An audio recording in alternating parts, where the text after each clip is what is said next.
अनि देखेछ यसो गर्नु नि त यसो गर्नु नि त यसो गर्नु सबैतिर गर्नु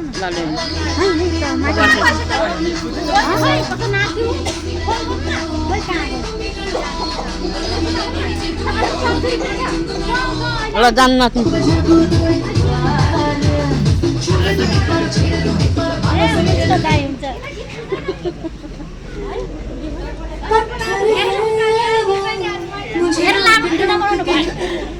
धेरै लामो भिडियो राम्रो भने